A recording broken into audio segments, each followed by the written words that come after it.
Well, the doctor is in today, and today it's Geriatrician Doctor Chandini Sharma. Today we're talking about one of those often hot-button topics, and that's older adults and driving. Welcome in, Dr. Sharma. Thank you, thank you. It's always fun. We got a lot to unpack on this one. It may strike a few nerves for those that are watching, but this is something that a lot of people go through, whether they're the older adult themselves or family. Right, right. How do you handle it? As we were talking earlier in the break, you have a grandpa, he's walked into our conversation so often, and he's 85, right? Now, when I asked you, how do you think he is a safe driver? Because you said he is. So what are the few things that you note in him seeing he's safe? I would say, you know, he follows all the same traffic guidelines that I would when I ride with him. Two hands on the wheel. I mean, he's always paying attention. I mean, yeah, he focuses. Perfect. So when you say safety first, and that a family member has actually driven with the senior, then you know that it's safe or not, because he would never want to put you in jeopardy. He or you're his grandson, dear grandson. But sometimes as a senior, even though we've started driving at the age, 16, 17, 18, we don't realize when is it now unsafe for us and when should we give up the keys. Very few do it on their own, great. But sometimes it's hard because it's independence.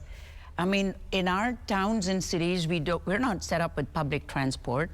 Well, until, you know, driverless cars become more familiar or common, well, until then, it's the question of the keys. So at that time, like if the family member is concerned because the senior is not recognizing it, as a concerned family member or friend, you can reach their doctor's office and say, I'm concerned.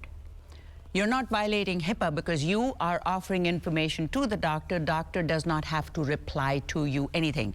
But intake of information has happened, and they can then request the DMV to submit a test for the senior to say, are you able to drive safely, both written and driving? The other thing that the doctor can do is ask the senior to take a neuropsych testing, which has so many questions. We've talked about neuropsych testing before.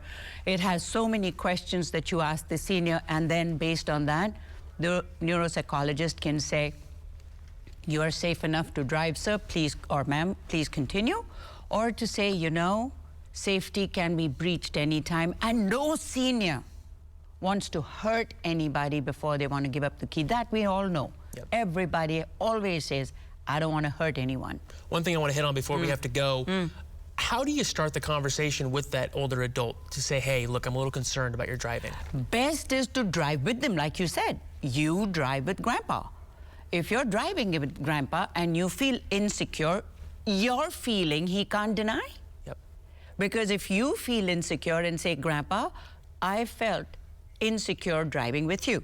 He can't say, well, I drive this way. He will say, but he can't deny you your feeling. And that's when to bring it up. And then again, it doesn't have to be one conversation, one and done. Sometimes it's a drip effect. You talk, you talk, you talk. If you start seeing signs early on, then you do have a little bit of time.